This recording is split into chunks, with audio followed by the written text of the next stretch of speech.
Hello बच्चा पारी, this is Vibhuti Khare, your science educator. Welcome to my channel science club by Vibhuti ma'am.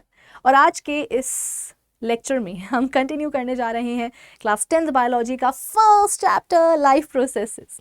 जैसा कि आप सभी को पता है कि पिछले कुछ लेक्चर्स से इस चैप्टर में हम बात करते आ रहे हैं रेस्पिरेशन प्रोसेस के ऊपर। और ये बात मैं आपको पहले ही बता चुकी हूँ कि बेटा जी, respiration is a complex process और ये मिलकर के बनी होती है दो कंपोनेंट से। वो दो कंपोनेंट्स कौन कौन से होते हैं? Cellular respiration and breathing. तो सेलुलर रेस्पिरेशन तो मैं आपको समझा चुकी हूँ पिछले लेक्चर्स में। उसके दोनों टाइप्स को भी तो अपन डिस्कस कर चुके हैं, एरोबिक एंड एनारोबिक रेस्पिरेशन। याद आ रहा है कि नहीं? भाई देखो, ऐसा है कि जिस समय सेल्स में सेलुलर रेस्पिरेशन की प्रक्रिया चल रही होती है उस समय सेल्स में ऑक्सीजन है कि नहीं है, उसकी क्या अवेलेबिलिटी है, उस पर डिपेंड करता है कि सेल्स में एरोबिक रेस्पिरेशन होगा या एनारोबिक होगा। अगर तो सेल्स में ढेर सारी ऑक्सीजन है, सफिशिएंट अमाउंट में यदि ऑक्सीजन होती है सेल्स में, तो सेल्स में क्या होता है? फिर एरोबिक रेस्पिरेशन की प्रक्रिया होती है। और अगर सेल्स में ऑक्सीजन नहीं है या कमी है ऑक्सीजन की, तो फिर क्या होगा? सेल्स में हो जाएगा एनारोबिक रेस्पिरेशन। ये सारी बातें हम कर चुके हैं पिछले लेक्चर्स में। होपफुली बेटा आप सारे ही बच्चों ने पिछले लेक्चर्स लगा लिए होंगे। नहीं लगाए हैं तो बेटा अब जा करके देख लो, कुछ बिगड़ा नहीं है। ओके चलो, फिर मैंने आपसे कहा था कि हाँ अपन क्या करेंगे, ब्रीदिंग को पढ़ेंगे। लेकिन ब्रीदिंग को पढ़ने के लिए ज़रूरी क्या था कि हम अपनी बॉडी का जो शानदार सा, बढ़िया सा, धमाकेदार सा जो रेस्पिरेटरी सिस्टम होता है, हम सबसे पहले उसको पढ़ें।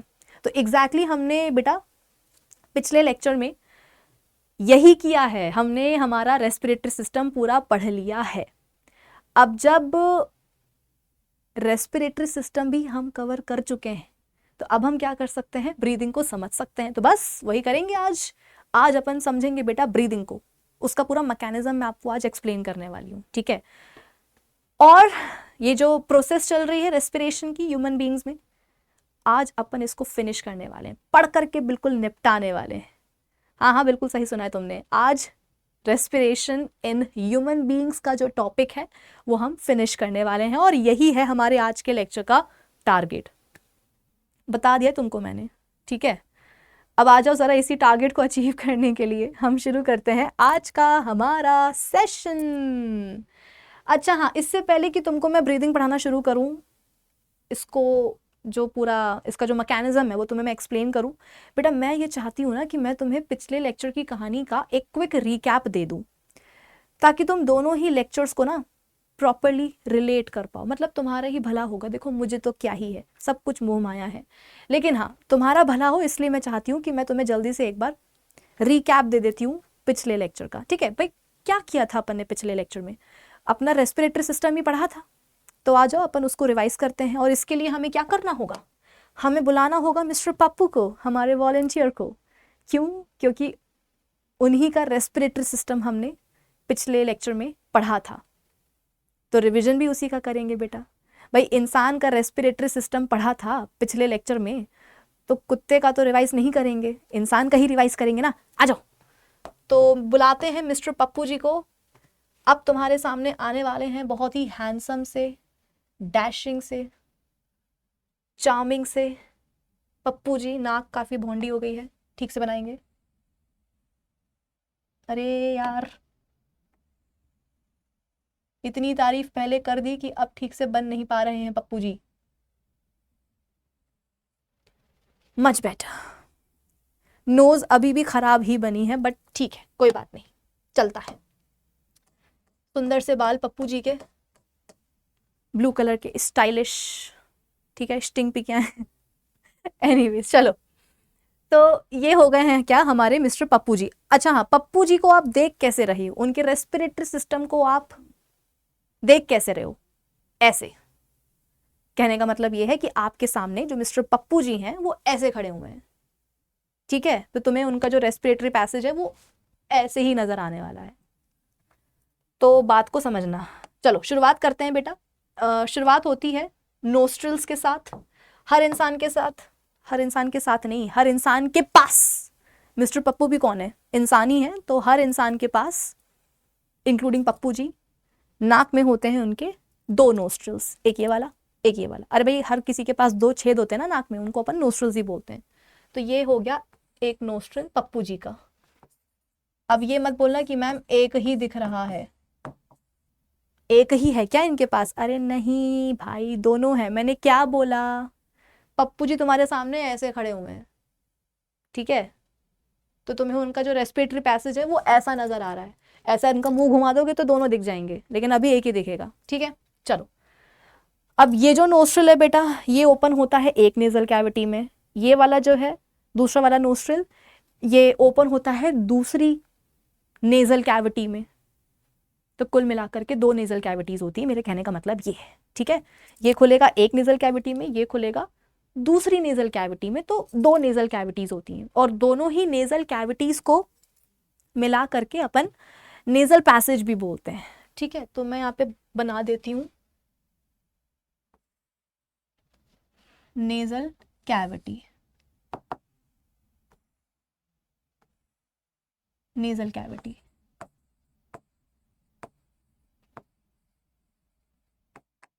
दो होती हैं हर इंसान के पास, इंक्लूडिंग पप्पू जी। आप बोलोगे कि मैम एक ही दिख रही है, अरे मैंने बताया तो, पप्पू जी ऐसे खड़े हुए हैं, तुमको वैसे भी इनका एक ही नोस्ट्रिल दिख रहा है, तो नेजल कैविटी भी एक ही दिखेगी। ऐसे मुंह कर दोगे तो दूसरा नोस्ट्रिल भी दिख जाएगा, दूसरी नेजल कैविटी भी दिख जाएगी। इतनी क्या टेंशन है तुम्हें लाइफ में भाई, चीजों को समझो। चलो, तो ब्रैकेट में लिख दिया है दो, ताकि तुम्हें कंफ्यूजन ना हो। अब जो दोनों ही नेजल कैविटीज हैं, या जो एंटायर नेजल पैसेज है, ठीक है, दोनों नेजल कैविटीज जाकर के ओपन होती हैं एक छोटे से ट्यूब्यूलर पैसेज में, जिसे हम बोलते हैं फेरिंग्स। याद आ रहा है कि नहीं? तो मैंने क्या बोला, दोनों नेजल कैविटीज जो है बेटा, वो जा करके ओपन होंगी एक छोटे से नैरो से ट्यूब्यूलर पैसेज में, जिसे अपन बोलते हैं फेरिंग्स। तो आ जाओ, यहाँ पे मैं बढ़िया सा फेरिंग्स भी बना देती हूँ। दिस इज फेरिंग्स, ठीक है। अच्छा, फेरिंग्स की क्या खास बात होती है? दोनों नेजल कैविटीज जाकर के कहाँ खुल रही है? फेरिंग्स में खुल रही है। मतलब कि जब तुम सांस अंदर लोगे, जब तुम इनहेल करोगे ना, तो एयर जो है नोस्ट्रल्स के थ्रू कहाँ जाएगी? नेजल कैविटीज में जाएगी। नेजल कैविटीज से हवा कहाँ जाएगी? एयर कहाँ जाएगी? फेरिंग्स में जाएगी। तो फेरिंग्स में क्या आ रही है? हवा आ रही है। आगे उसको जहां जाना है, लेकिन हाँ फेरिंग्स में तो आएगी, ठीक है। उसके अलावा बेटा, ये जो अपनी बकल कैविटी होती है, ये माउथ है। माउथ कहाँ जाकर के खुलता है? बकल कैविटी में। बकल कैविटी भी कहाँ जाकर के खुलेगी? फेरिंग्स में ही जाकर के खुलेगी। तो तुमने खाए हैं छोले भटूरे, ठीक है, तो छोले भटूरे तुमने मुंह में रखे, बकल कैविटी में रखे, उसको चबाया, सब करा, फिर तुमने उसको निगल लिया, तुमने स्वॉलो कर लिया। स्वॉलो करने के बाद वो कहाँ जाएगा? छोले भटूरे फेरिंग्स में ही तो जाएगा। यानी कि फेरिंग्स में क्या आ रहा है? हवा भी आ रही है नेजल कैविटीज के थ्रू, और खाना भी आ रहा है बकल कैविटी के थ्रू। तो तभी इसको अपन क्या बोलते हैं? It is a common passage for both food and air. Common passage for both food and air, ठीक है। अब इतना मैं कर ही रही हूं, तो मैं बकल कैविटी भी बना ही देती हूँ मिस्टर पप्पू जी की। ये रही बकल कैविटी, देखो कहाँ जाकर के खुल रही है? फेरिंग्स में खुल रही। तुम्हें दिख रहा है ना ये? हाँ, दिख तो रहा है। So this is buccal cavity. तुम्हारी नहीं, पप्पू जी की। हर चीज तुम्हारी नहीं हो सकती है दोस्तों। तो देखो, जो भी तुम खाना खाओगे बकल कैविटी में, मतलब जो भी तुम्हारा खाना होगा वो कहाँ आएगा? फेरिंग्स में। और जो भी तुम एयर इनहेल करोगे वो भी कहाँ आएगी? फेरिंग्स में ही आएगी, ठीक है। अच्छा हाँ बेटा, दोनों ही नेजल कैविटीज को और ये बकल कैविटी को, इनको आपस में अलग अलग करना पड़ेगा, वरना क्या हुआ? मान लो कि तुमने इनहेल किया है, ये आई अंदर हवा, नोस्ट्रल्स के थ्रू हवा कहाँ आ गई? नेजल कैविटीज में आ गई। अब नेजल कैविटीज से पता चला वो कहाँ निकल गई? बकल कैविटी में आ गई। और बकल कैविटी से तुमने क्या करा? बाहर निकाल दिया मुंह से। तो चलो, ये तो कोई दिक्कत की बात नहीं है, सह लेंगे, हैं, सह लेंगे। लेकिन बेटा ये नहीं सह पाएंगे। क्या? कि तुमने खाए हैं छोले भटूरे, तुमने छोले खाए, चने खाए हैं, बकल कैविटी में चना गया, उसने बोला कि मैं क्यों जाऊं, मैं क्यों जाऊं फेरिंग्स में, मैं तो जाऊंगा ऊपर नेजल कैविटी में। और खाया तुमने मुंह से था, निकाला तुमने नाक से है। कि चना खाया था, चना तुमने मुंह में डाला, बकल कैविटी में डाला और वो कहाँ चला गया, घूम करके ऊपर नेजल कैविटी में और नाक से बाहर निकाल दिया। ये नहीं सह पाएंगे हम, ठीक है। तो इसलिए ज़रूरी है कि इन दोनों को हम अलग अलग रखें, नेजल कैविटीज़ को और बकल कैविटी को, ठीक है। तो अलग अलग रखने के लिए क्या होता है बताओ? अरे पैलेट होता है कि नहीं यार, पढ़ा तो दिया था पिछले ही जन्म में, नहीं पिछले लेक्चर में। जो तुम्हारी टंग है, जबान, इसको बकल कैविटी में ही रख करके बेटा ऊपर लेकर के जाओ। ये नहीं कि बाहर निकाल करके ऊपर लेके जा रहे हैं, नहीं, छिपकली नहीं है अपन, ठीक है ना गिरगिट है, ना गिरगिट है, ठीक है। तो जबान को अंदर ही रखो और बकल कैविटी में रख करके ही उसको ऊपर की तरफ लेकर के जाओ। तो तुम्हारे टंग की टिप जिस सरफेस को टच करेगी, that surface is only pellet. और पैलेट क्या करता है बेसिकली, तुम्हारी बकल कैविटी की रूफ बनाता है, छत बनाता है, और वही पैलेट क्या करता है, दोनों को अलग अलग रखता है, ठीक है। चलो अब फेरिंग्स बेटा तुम्हारे थ्रोट रीजन में आकर के, यहां पर आकर के दो मस्कुलर ट्यूब्स में डिवाइड हो जाता है। आई रिपीट, जो फेरिंग्स है वो यहां पर आकर के थ्रोट रीजन में आकर के क्या करेगा, दो मस्कुलर ट्यूब्स में डिवाइड हो जाएगा। मतलब कि यहां से ये दो ट्यूब्स में डिवाइड होगा, और उनको मैं मस्कुलर ट्यूब्स क्यों बोल रही हूँ, क्योंकि उन दोनों ही ट्यूब्स की जो वॉल्स हैं वो बनी होती हैं मसल्स की, ठीक है। तो यहां देखो, फटाफट देखेंगे फटाफट, क्योंकि आज बहुत सारी बातें करनी है। एक ट्यूब ये हो गई और एक ट्यूब ये हो गई। आप बोलोगे कि मैम आपने भेदभाव करा है, एक को बड़ा बनाए, एक को छोटा बनाए, एक को मोटा, एक को पतला। अरे भाई, जो दो ट्यूब्स की यहाँ पर बात हो रही है, हमें दोनों पे फोकस नहीं करना है, हमें ये वाली पे फोकस करना है। तो जिस पे फोकस करना है उसको मैंने अलग से हाईलाइट करके बनाया है, ठीक है। इस ट्यूब को अपन क्या बोलते हैं, इस ट्यूब को अपन बोलते हैं बच्चों ट्रैकिया, या विंड पाइप भी बोल सकते हो, ऐसा कुछ नहीं है, मैं बुरा नहीं मानूंगी। आप बोलोगे कि मैम कौन सा नाम याद रखें, तो बेटा दोनों रखो, ठीक है। तुमको मैं जो भी पढ़ाती हूँ तुम्हें पूरा पूरा याद रखना होता है। मैं आलतू फालतू का पढ़ाती ही नहीं हूँ कि तुम बोलो कि मैम ये याद कर ले, ये याद ना करे तो नहीं। जो पढ़ाया पूरा पढ़ाया है, और पूरा तुम्हें याद करना होगा। जब पढ़ाया पूरा है तो याद भी पूरा करो ना भाई। चलो, तो ये ट्रैकिया हो गया बेटा। और जो दूसरी वाली ट्यूब है इसको अपन बोलते हैं ईसोफेगस। नाम तो सुना ही होगा, नहीं सुना है बेटा तो शर्म करो, क्यों नहीं सुना। इसको अपन फूड पाइप भी बोलते हैं, ठीक है। अच्छा, फिलहाल तुम्हें ये दोनों ट्यूब्स बेटा अगल बगल दिख रही होंगी, बट ये अगल बगल नहीं होती हैं, आगे पीछे होती हैं, ठीक है। वो दिखाने के लिए मैंने अगल बगल बनाई है, बट होती तो आगे पीछे ही है। जैसे कि मान लो यहाँ तक तुम्हारा क्या आ रहा है, फेरिंग्स आ रहा है थ्रोट रीजन तक, ठीक है। और यहाँ पर आकर के ये दो ट्यूब में डिवाइड कर जाएगा। तो ये आगे वाला जो है, जो आगे वाली ट्यूब है, मान लो ये आगे वाली ट्यूब है, ये वाली, ठीक है। दिस इज योर ट्रैकिया, ये विंड पाइप है। और इसके पीछे दूसरा पेन नहीं है, दूसरा पेन हाँ है तो, पर पता नहीं तुम्हें ये ब्लैक कलर का दिखेगा कि ये दिख रहा है, हाँ। तो ये तुम्हारा ट्रैकिया है और इसके पीछे होता है ईसोफेगस, ठीक है। तो यहां तक तुम्हारा फेरिंग्स आ रहा है, और फेरिंग्स फिर दो ट्यूब में डिवाइड कर रहा है। आगे वाली ट्यूब इज ट्रैकिया ये, और इसके पीछे होता है ईसोफेगस, ठीक है। तो अगल बगल तुम्हें अभी बताने के लिए बनाया है, बाकी होते तो कैसे हैं, दोनों आगे पीछे होते हैं। चलिए अब ट्रैकिया की बात करते हैं बेटा।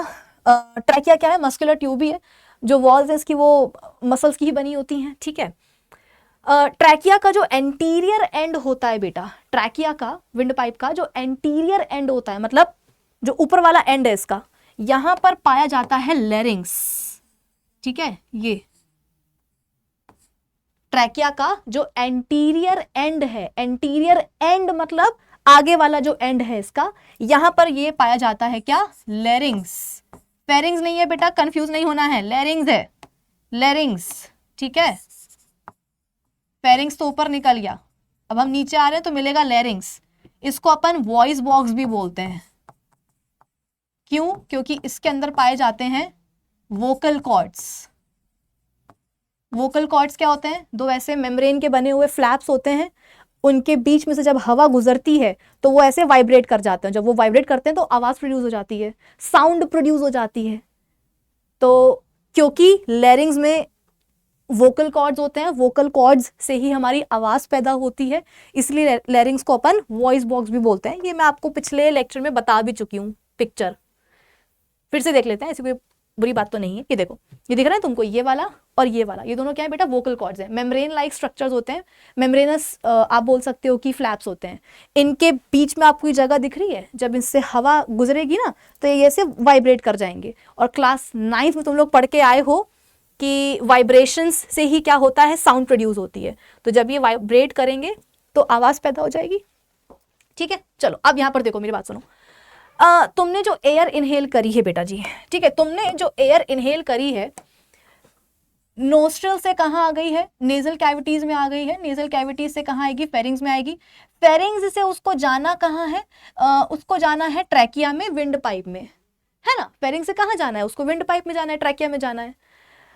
इसने बोला नहीं मैं नहीं जाऊंगी, फॉर अ चेंज मैं कहाँ जाऊंगी, ईसोफेगस में जाऊंगी।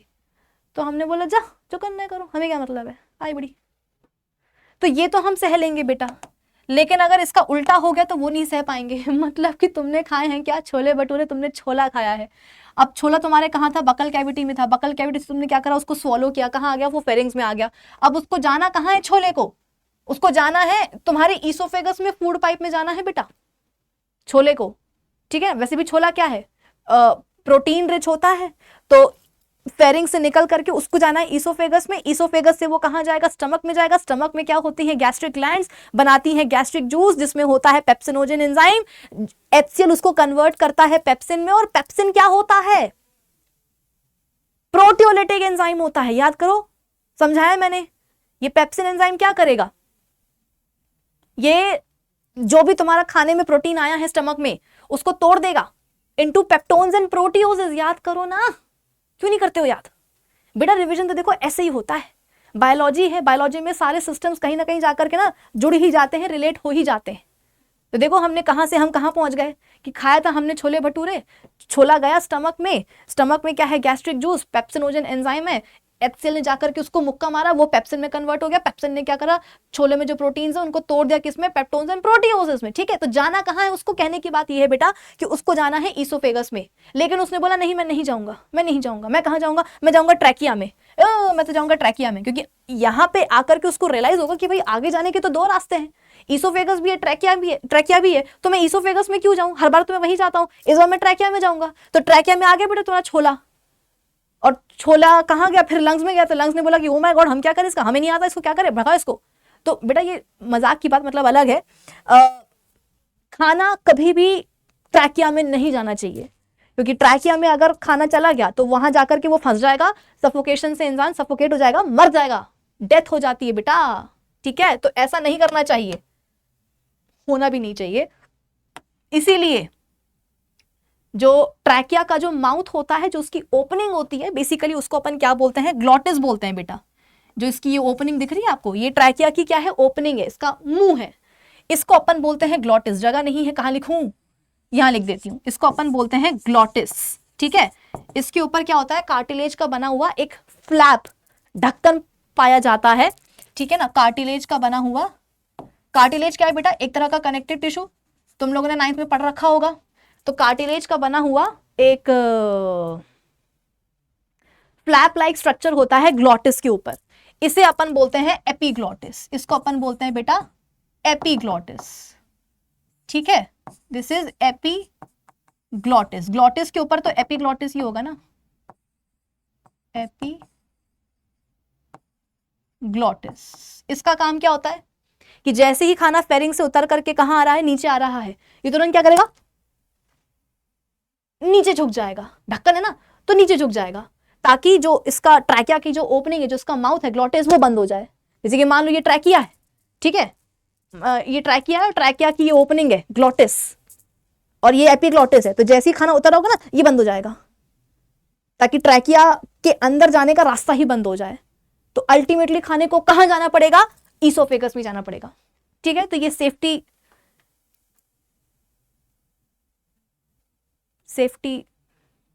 अरे यार कुछ तो बोलते हैं उसको, मैं भूल गई हूँ। ठीक है, तो ये एक प्रिकॉशनरी मेजर है जो कि बाय डिफॉल्ट हमारे अंदर पाया जाता है। ठीक है, चलो ग्लॉटिस एपीग्लॉटिस का मतलब समझ में आ गया ना तुम लोगों को। चलो आगे बढ़ते हैं। अब हम बात करते हैं बेटा किसकी, ट्रैकिया की ही बात करते हैं आगे जाकर के। और ये जो ट्रैकिया है, ये यहाँ पर आकर के थोरैसिक रीजन में आकर के, यहाँ से आपका ट्रैकिया शुरू हो गया था, ठीक है। अब ये आ रहा है आ रहा है आ रहा है आ रहा है आ रहा है, यहाँ पर आकर के क्या होगा बेटा, थोरैसिक रीजन में आकर के ये जो ट्रैकिया है ये दो ट्यूब्स में डिवाइड कर जाएगा, ये दो ट्यूब्स में डिवाइड कर जाएगा। और इन दोनों ही ट्यूब्स को अपन क्या बोलते हैं, इन दोनों ही ट्यूब्स को अपन बोलते हैं, बहुत ही भौंडी सी बनाई है मैंने, फिर से बना देती हूँ मैं, इनको अपन बोलते हैं प्राइमरी ब्रोंकाई। क्या बोलते हैं बेटा, प्राइमरी ब्रोंकाई।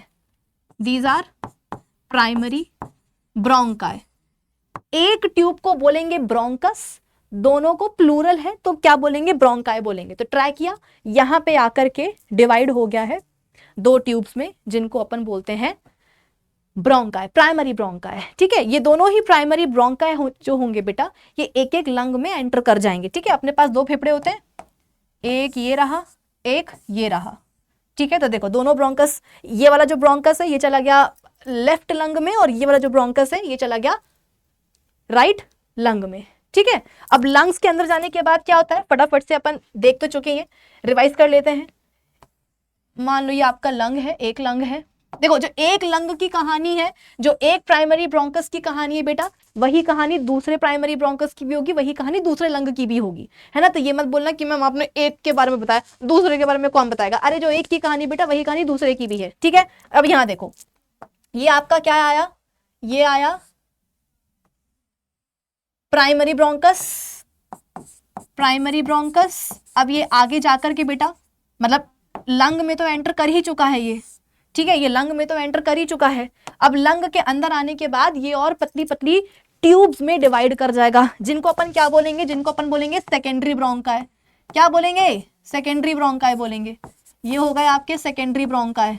ये सेकेंडरी ब्रोंकाई और जाकर के पतली पतली ट्यूब में डिवाइड कर जाएंगे, जिनको अपन क्या बोलेंगे, टर्शरी ब्रोंकाई। ये इनको अपन क्या बोलेंगे, टर्शरी ब्रोंकाई। जो ये टर्शरी ब्रोंकाई हैं, ठीक है, ये आगे जाकर के और पतली पतली ब्रांचेस में डिवाइड करते हैं। इन ब्रांचेस को अपन क्या बोलते हैं बेटा, इन ब्रांचेस को अपन बोलते हैं ब्रोंकियोल्स। ठीक है, इनको अपन बोलते हैं ब्रोंकियोल्स, इनको अपन बोलते हैं ब्रोंकियोल्स। ठीक है, इनको अपन बोलते हैं ब्रोंकियोल्स।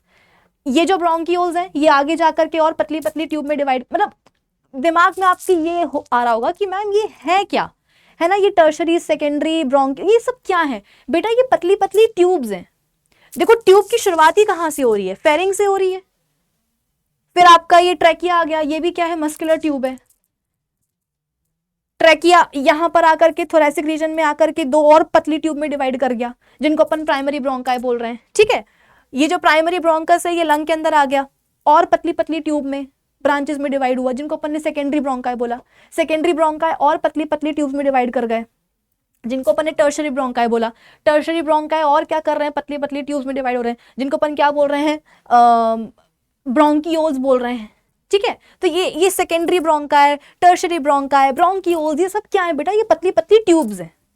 ओके चलो, अब ये जो ब्रोंकियोल्स है बेटा, ये और आगे जाकर के आप बोल सकते हो कि पतली पतली ट्यूब्स में डिवाइड कर जाते हैं, जिनको अपन ब्रोंकियोल्स ही बोलते हैं। और अल्टीमेटली क्या होता है, अल्टीमेटली बनते हैं टर्मिनल ब्रोंकियोल्स। क्या बन जाएंगे मुन्नो, टर्मिनल ब्रोंकियोल्स बन जाएंगे, लाइक दिस।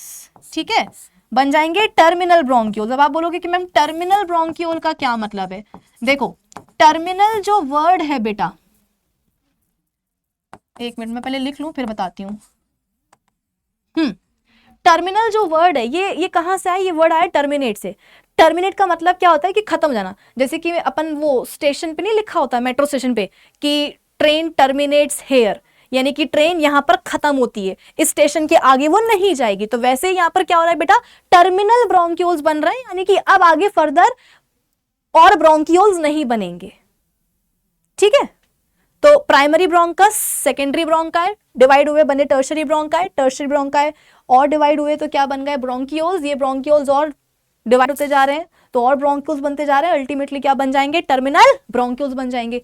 अब यहां पर मेरी बात बेटा एकदम ध्यान से सुनना, हर एक जो टर्मिनल ब्रोंकियोल होता है, जैसे कि देखो ये एक टर्मिनल ब्रोंकियोल है, ये दिख रहा है तुम्हें, ये एक टर्मिनल ब्रोंकियोल है, ये एक टर्मिनल ब्रोंकियोल है, ये एक टर्मिनल ब्रोंकियोल है। ठीक है, तो हर एक टर्मिनल ब्रोंकियोल के एंड पर कुछ छोटी छोटी सी डक्ट्स प्रेजेंट होती हैं।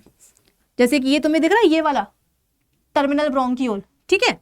तो इसके एंड पर कुछ छोटी छोटी सी डक्ट्स प्रेजेंट होती हैं, कुछ छोटी छोटी सी डक्ट्स प्रेजेंट होती हैं, और हर एक डक्ट के एंड पर पाया जाता है क्या, एक बलून लाइक स्ट्रक्चर, जिन्हें हम क्या बोलते हैं, एल्वियोलस। याद आ रहा है कि नहीं, पढ़ाया था ना मैंने पिछले लेक्चर में कि हर एक टर्मिनल ब्रोंकियोल के एंड में देखो क्या है, ये पतली पतली सी डक्ट्स पाई जा रही हैं। या आप ऐसा भी बोल सकते हो कि हर एक टर्मिनल ब्रोंकियोल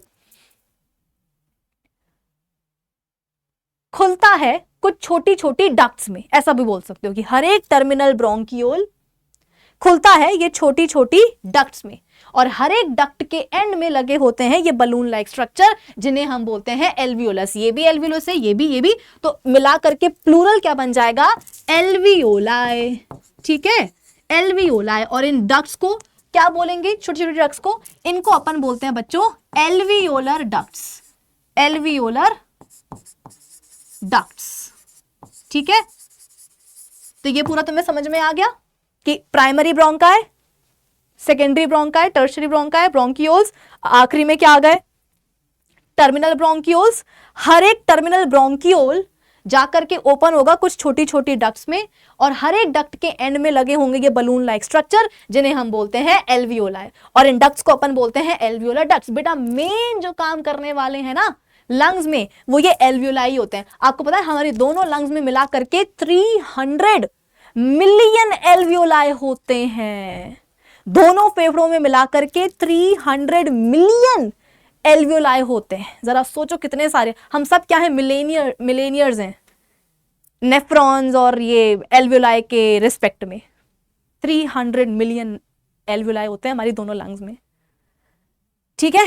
चलो, तो जो कहानी इस ब्रोंकस की बेटा, वही कहानी इस ब्रोंकस की भी होगी। लंग्स की अगर हम बात करें तो बेटा लंग्स क्या होते हैं, वही मस्कुलर स्ट्रक्चर्स हैं, स्पंज लाइक स्ट्रक्चर्स होते हैं, ऑर्गन्स होते हैं ये, ठीक है। 2 लंग्स होते हैं, थोरैसिक कैविटी में पाए जाते हैं, और जो लेफ्ट वाला लंग है वो थोड़ा सा लंबा और पतला होता है, लेफ्ट वाला थोड़ा सा जो लंग है वो पतला होता है और लंबा होता है, राइट वाला थोड़ा छोटा होता है, मोटा होता है। क्यों, क्योंकि यहाँ पर लिवर है ना, तो लिवर को अकोमोडेट करने के लिए बॉडी में, एब्डोमेन में ये थोड़ा सा ऊपर आ जाता है, तो हाइट पे थोड़ा सा छोटा और मोटा हो जाता है, ठीक है। अब क्योंकि लंग्स हमारे बेटा बहुत सेंसिटिव है, तो इनके ऊपर एक प्रोटेक्टिव कवरिंग होती है। उस प्रोटेक्टिव कवरिंग को अपन क्या बोलते हैं मुन्नो, उस प्रोटेक्टिव कवरिंग को अपन बोलते हैं प्लूरा, ठीक है। क्या बोलते हैं, प्लूरा। ये प्रोटेक्टिव कवरिंग होती है हमारे दोनों लंग्स के ऊपर। उसके अलावा लंग्स और भी बहुत ज्यादा सेंसिटिव है बेटा, इसलिए लंग्स कहाँ पाए जाते हैं, रिब केज में पाए जाते हैं। अपनी जो पसलियां होती हैं, है ना, पसलियां जो होती हैं उनको अपन इंग्लिश में रिब्स ही बोलते हैं। वो रिब्स मिला करके क्या करती हैं, एक रिब केज बनाती हैं, जाल बनाती हैं, जिसके अंदर अपने लंग्स पाए जाते हैं। इनफैक्ट अपना जो हार्ट है बेटा वो भी इसी रिब केज में पाया जाता है। मैं तुमको अभी बहुत सुंदर सिमुलेशन भी दिखा रही हूँ, लेकिन एक बार जरा ऐसे समझ लो। देखो होता क्या है, आगे होती है एक फ्लैट बोन होती है, फ्लैट बोन, जिसको अपन स्टर्नम बोलते हैं, अब उसको आप ब्रेस्ट बोन भी बोलते हो, ठीक है। पीछे क्या होती है, पीछे होती है अपनी रीढ़ की हड्डी। तो आगे है ये स्टर्नम, ठीक है, यहाँ पर, और पीछे है अपनी रीढ़ की हड्डी। तो रीढ़ की हड्डी यानी कि वर्टिब्रल कॉलम और ये स्टर्नम, इन दोनों से कनेक्ट होती हैं कौन, रिब्स, ठीक है। आगे स्टर्नम, पीछे वर्टिब्रल कॉलम। तो पीछे जैसे मान लो मेरी चोटी क्या है, वर्टिब्रल कॉलम है, और ये क्या है, स्टर्नम है। तो इन दोनों से कनेक्टेड कुछ यहाँ पर पतली पतली हड्डियां पाई जाती है, यहां से लेके यहां तक, यहां से लेके यहां तक, जिन्हें अपन बोलते हैं रिब्स, ठीक है। तो कुछ ऐसा होता है कि ये रही आपकी स्टर्नम, ये रही आपकी स्टर्नम, ठीक है। पीछे आपकी क्या है, वर्टिब्रल कॉलम है, पीछे आपकी ऐसे वर्टिब्रल कॉलम है, और कुछ इस तरीके से वर्टिब्रल कॉलम से निकलेगी एक हड्डी जो आगे स्टर्नम से कनेक्ट होगी, है ना। यहां से निकलेगी एक हड्डी जो आगे जाकर के ऐसे स्टर्नम से जुड़ेगी, ये इस तरीके से, ऐसे ऐसे, ठीक है। इन हड्डियों को अपन क्या बोलते हैं बेटा, रिब्स बोलते हैं। और ये रिब्स ही क्या करती हैं, ये बनाती हैं इस तरह का रिब केज, और इसी रिब केज के अंदर अपने दोनों लंग्स पाए जाते हैं। अब मैं तुम्हें दिखाती हूँ इसका प्यारा सा सिमुलेशन, तुम्हें देख करके बहुत खुशी मिलेगी। ये देखो, ये दिख रहा है, ये देखो,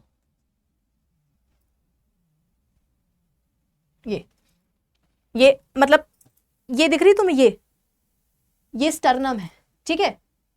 बेसिकली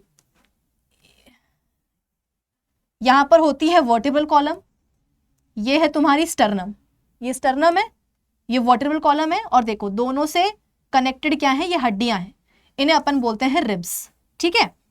अब यहां पर तुम्हें अंदर का दिखाने के लिए एक तरफ की रिब्स नहीं बनाई गई हैं, तो देखो यहां पर क्या है, दो लंग्स पाए जा रहे हैं, उनकी देखो बीच में क्या है, ये हार्ट है, ठीक है।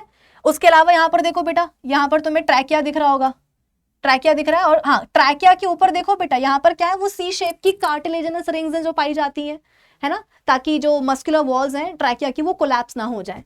तो कुछ इस तरीके से रिबकेज भी होता है। अब ये मैंने तुमको क्यों बताया है, ये अब तुम्हें पता चलने वाला है, क्योंकि अब से 15 मिनट के अंदर बेटा हम क्या करने वाले हैं, ब्रीदिंग को फिनिश करने वाले हैं। तो अब मेरी बातों को एकदम ध्यान से सुनते जाना, ठीक है। ये रिकैप करना बहुत जरूरी था, अगर मैं रिकैप नहीं करती तो कहीं ना कहीं तुम्हें ब्रीदिंग समझने में दिक्कत हो जाती। चलो अब आगे की कहानी अपन पढ़ते हैं। ये हो गया ना, ये हो गया। चलो तो रिबकेज के अंदर क्या है बेटा, रिबकेज के अंदर अपने लंग्स हैं। अब मेरी बात सुनो, एक और चीज जो तुमको मैं ऑलमोस्ट हर क्लास में ही बताती हूं ताकि तुम्हें अच्छे से समझ में आए, ये अपनी बॉडी है बेटा, ठीक है, ये अपनी बॉडी है, और अपनी बॉडी अंदर से, अपनी बॉडी अंदर से, ठीक है, अपनी बॉडी क्या है, अंदर से खोखली है, कैविटी है बेसिकली हमारी बॉडी में, है ना। ये जो आपको ये दिख रही है खाली जगह, ये पूरी आपको जो खाली जगह दिख रही है, ये इसे अपन कहते हैं बॉडी कैविटी। क्या बोलते हैं इसको अपन, बॉडी कैविटी बोलते हैं, ठीक है। This is body cavity. अब बॉडी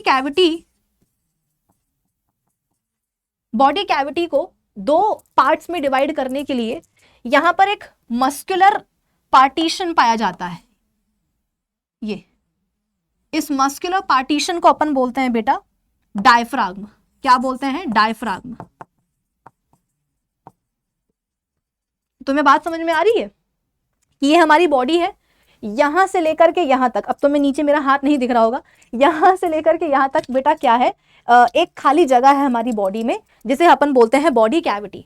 और इस बॉडी कैविटी को दो पार्ट्स में डिवाइड करने के लिए यहां पर क्या होता है, एक मसल का बना हुआ पार्टीशन होता है जिसे अपन बोलते हैं डायफ्राग्म, ठीक है। अब देखो डायफ्राग्म के होने से क्या हुआ, ये पार्ट अलग हो गया बॉडी कैविटी का, ये ऊपर वाला पार्ट अलग हो गया, है ना।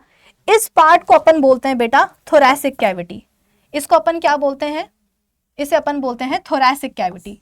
This is thoracic cavity. और जो नीचे वाली है इसे अपन बोलते हैं एब्डोमिनल कैविटी। तो एब्डोमिनल कैविटी में अपने स्टमक, लिवर, इंटेस्टाइन वो सब पाया जाएगा। थोरैसिक कैविटी में क्या होता है, थोरैसिक कैविटी में आपके लंग्स होते हैं और आपका हार्ट होता है। अब हमें मतलब है किससे बेटा, आज थोरैसिक कैविटी से, क्योंकि अगर थोरैसिक, ये तुमको मैं क्यों फिर से रिवाइज करवा रही हूँ, क्योंकि अब हमें ब्रीदिंग पढ़ना है, और ब्रीदिंग पढ़ने के लिए थोरैसिक कैविटी का समझना बहुत ज्यादा जरूरी है, ठीक है। चल अब हम बात करते हैं बेटा किसकी, ब्रीदिंग की। आ जाओ। तो ब्रीदिंग का मतलब क्या है, एक तरीके से गैसियस एक्सचेंज हो रहा है, एक तरीके से आप बोल सकते हो कि गैसियस एक्सचेंज हो रहा है सराउंडिंग एयर और हमारे लंग्स के बीच में। ये बात तो देखो बच्चे को भी पता होती है कि हम जब सांस लेते हैं, छोड़ते तो हम करते क्या है, हम एयर को इनहेल करते हैं, यानी कि सराउंडिंग एयर जो है हमारे आसपास उसको हम अपने लंग्स के अंदर लेकर के आते हैं, और लंग्स में जो हवा भरी होती है उसको अपन बाहर छोड़ते हैं, है ना। That is breathing. तो एक तरीके का गैसियस एक्सचेंज हो जाता है हमारी बॉडी के लंग्स और सराउंडिंग एयर के बीच में, ठीक है। अब इसकी दो स्टेप्स होती हैं बेटा, ब्रीदिंग की दो स्टेप्स होती हैं, इनहेलेशन एंड एक्सहेलेशन। इनहेलेशन को हम इंस्पायरेशन भी बोलते हैं, इंस्पायरेशन भी बोलते हैं, और एक्सहेलेशन को हम एक्सपायरेशन भी बोलते हैं, ठीक है। तो ब्रीदिंग की दो स्टेप्स हैं, इनहेलेशन एंड एक्सहेलेशन। इनहेलेशन को अपन इंस्पायरेशन भी बोलते हैं और एक्सहेलेशन को अपन एक्सपायरेशन भी बोलते हैं। तो ये दोनों आपको चीजें याद रखनी होगी कि दो स्टेप्स हैं ब्रीदिंग की, इनहेलेशन, एक्सहेलेशन। इनहेलेशन को इंस्पायरेशन भी बोलेंगे, एक्सहेलेशन को एक्सपायरेशन भी बोलेंगे, ठीक है। अब अपन बात करते हैं किसकी, इंस्पायरेशन की। देखो ये कहना बहुत आसान होता है कि सराउंडिंग एयर को हमने अपनी बॉडी के अंदर ले लिया है, लंग्स में आ गई है हवा, ठीक है, और लंग्स की जो हवा है वो बाहर चली गई है।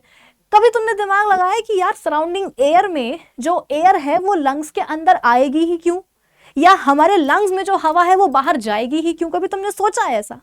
तुमसे अगर मैं बोलूं कि बेटा, ठीक है, तुमसे अगर मैं बोलूं कि बेटा जाओ, जा करके जो है मार्केट जाओ, तो तुम बोलोगे कि मैं क्यों मार्केट जाऊं, है मैं क्यों मार्केट जाऊं? तो मैं बोलूंगी कि कुछ शॉपिंग कर लो, तो तुम सोचोगे कि हाँ भाई शॉपिंग करनी चाहिए नहीं करनी चाहिए। मतलब कहने का मतलब ये कि अगर तुमसे मैंने बोला भी है मार्केट जाने के लिए, तो तुम रीजन पता करोगे कि मैम क्यों जाना है मार्केट। मार्केट तो बहुत दूर की बात है, तुमसे मैंने बोला कि जाओ बेटा नहा लो, तो तुम उस पर भी सवाल जवाब करोगे कि मैम नहाए तो नहाए क्यों। तो कहने का मतलब यह है कि तुम तो नहाने के लिए भी इतना क्यों क्या करते हो। तो जरा सोचो कि एयर हमारे लंग्स में क्यों आएगी और लंग्स में जो है वो बाहर क्यों जाएगी। तो बेटा पूरा खेल किसका होता है? प्रेशर का होता है। पूरा खेल होता है प्रेशर का, प्रेशर डिफरेंस का। ठीक है, क्या हो रहा है बोर्ड, काम करो। पूरा खेल होता है प्रेशर डिफरेंस का। अब आप बोलोगे कि मैम इसका क्या मतलब है? सुनो मेरी बात, क्लास 9th में तुम लोग पढ़ते हो कि चीजों की टेंडेंसी होती है कि वो अपने हायर कॉन्सेंट्रेशन से लोअर कॉन्सेंट्रेशन की तरफ जाती हैं, है ना। चीजों की टेंडेंसी होती है ना कि वो अपने हायर कॉन्सेंट्रेशन से लोअर कॉन्सेंट्रेशन की तरफ जाती हैं, उसको अपन डिफ्यूजन भी बोलते हैं, मुझे पता है। तो बेटा हवा का भी ऐसे ही है। हवा बोलेगी, एयर बोलेगी कि मैं अपने हाई प्रेशर रीजन से कहां जाऊंगी? लो प्रेशर रीजन की तरफ जाऊंगी। यानी कि एयर बोलेगी कि एक ऐसा रीजन जहां पर मेरा प्रेशर ज्यादा है, वहां से मैं उस रीजन में जाऊंगी जहां पर मेरा प्रेशर लो होगा। तो पूरा खेल किसका होता है बेटा? प्रेशर डिफरेंस का। एयर कहां से कहां जाएगी? एयर कहां से कहां जाएगी? हाई प्रेशर रीजन से लो प्रेशर रीजन की तरफ। हाई प्रेशर रीजन से लो प्रेशर रीजन की तरफ हवा जाती है। मान लो कि अभी हम बात कर रहे हैं किसकी? इनहेलेशन की, यानी कि हम इंस्पायरेशन की बात कर रहे हैं, यानी कि हमें एयर को बाहर से कहां लेना है? अपनी बॉडी के अंदर लेना है, लंग्स में लेना है। तो सवाल यही है कि मैम हवा क्यों आएगी बाहर से, लंग्स में क्यों आएगी? तो तुमको मैंने क्या बोला? प्रेशर डिफरेंस के कारण। प्रेशर डिफरेंस का मतलब क्या है? कि हवा हमेशा अपने हाई प्रेशर रीजन से लो प्रेशर रीजन में आएगी। इसका मतलब यह है कि अगर हम अपने बॉडी के बाहर, अपनी सराउंडिंग में एयर का प्रेशर बढ़ा दें और बॉडी में, लंग्स में एयर का प्रेशर क्या कर दें? कम कर दें, तो क्या होगा? बाहर जो हवा होगी वो बोलेगी कि यार यहां पर तो एक ऐसा रीजन बन गया है जहां पर मेरा प्रेशर क्या है? हाई है। और इस इंसान की बॉडी में जो लंग्स है, लंग्स में एक ऐसा रीजन बन गया है जहां पर मेरा प्रेशर क्या है? लो है। तो एयर बोलेगी कि मैं अपने हाई प्रेशर से लो प्रेशर रीजन में आऊंगी, यानी कि मैं बाहर से कहूंगी अंदर आऊंगी। बात समझ में आई कि नहीं आई बेटा? ये समझना बहुत ज्यादा जरूरी है। मेरी बात सुनो बेटा, जब भी हम बात करते हैं ब्रीदिंग की, सांस लेना छोड़ना, अंदर आ रही है बाहर निकल रही है हवा, क्यों? प्रेशर डिफरेंस के कारण। हमेशा हवा क्या करेगी? एयर क्या करेगी? अपने हाई प्रेशर रीजन से लो प्रेशर रीजन की तरफ आएगी। तो अगर आपको हवा को, कहने का मतलब ये कि अगर आपको हवा को, एयर को यहां से वहां भेजना है, यहां से वहां भेजना है, तो आपको यहां क्या करना पड़ेगा? एयर प्रेशर बढ़ाना पड़ेगा। और यहां क्या करना पड़ेगा? एयर प्रेशर कम करना पड़ेगा। तभी हाई प्रेशर से लो प्रेशर की तरफ हवा आ पाएगी। इतना आया समझ में? अब हम चाहते हैं कि हम क्या कर रहे हैं? एयर को इनहेल करें, एयर को सराउंडिंग से कहां लेकर के आए? बॉडी के अंदर लेकर के आए, लंग्स के अंदर लेकर के आए। तो इसके लिए हमें क्या करना पड़ेगा? तुमको मैंने क्या समझाया कि अगर हमें हवा को यहां से यहां भेजना है तो क्या करना पड़ेगा? यहां पर प्रेशर बढ़ाना पड़ेगा हवा का, और यहां पर प्रेशर कम करना पड़ेगा। तो हम चाह रहे हैं कि अगर हवा बाहर से अंदर आए, लंग्स में आए, तो हमें बाहर सराउंडिंग में एयर प्रेशर बढ़ाना पड़ेगा और लंग्स में एयर प्रेशर कम करना पड़ेगा। अब बेटा मुझे जरा एक बात बताओ, क्या तुम्हारा बस तुम्हारे सराउंडिंग्स में है कि हम ये चाहते हैं कि अभी हमारे सराउंडिंग्स में एयर प्रेशर बढ़ जाए, एयर प्रेशर कम हो जाए? तुम्हारा क्या कंट्रोल है यार बाहर? बेटा हमारा खुद का कंट्रोल तो हमारी बॉडी पर ही नहीं होता है। कभी अपने स्टमक को बोलो कि ए स्टमक कितना खाते हो यार तुम जो है पेरिस्टाल्सिस मत करो। होता यह है कि जो भी तुम खाना खाते हो, जो भी तुम मील लेते हो, वो तुम्हारे स्टमक में 4 से 5 घंटे के लिए रहता है।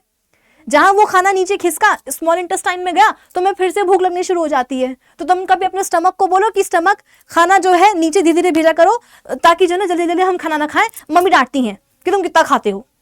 तो स्टमक तुम्हारी बात मानेगा क्या? नहीं मानेगा। वही तो बात है कि हमारा जो कंट्रोल है बेटा वो हमारी ही बॉडी पर नहीं है, तो हम सराउंडिंग में क्या खा कंट्रोल जमाएंगे? इसका मतलब हम अपने सराउंडिंग्स में एयर प्रेशर को चेंज नहीं कर सकते हैं, पर करना तो पड़ेगा, कुछ तो करना पड़ेगा, नहीं तो हवा अंदर कैसे आएगी। तो हम एक काम करते हैं ना, हम अपने लंग्स में एयर प्रेशर कम कर लेते हैं, बाहर तो बढ़ा नहीं पा रहे बेटा। अभी हम बात कर रहे हैं इनहेल करने की, इंस्पायरेशन की बात कर रहे हैं, जहां पर हमें सराउंडिंग से क्या करना है, लंग्स के अंदर हवा लेकर के आनी है। तो इसके लिए क्या करना पड़ेगा, सराउंडिंग्स में एयर प्रेशर बढ़ाना पड़ेगा, ताकि सराउंडिंग क्या बन जाए, हाई प्रेशर रीजन बन जाए। और लंग्स में एयर प्रेशर कम करना पड़ेगा, ताकि लंग्स क्या बन जाए, लो प्रेशर रीजन बन जाए ऑफ एयर। आई बात समझ में? तो यहां पे मैं लिख भी देती हूं, आ जाओ, कि अगर हमें क्या करना है, इंस्पायरेशन करना है, ठीक है, तो सराउंडिंग्स में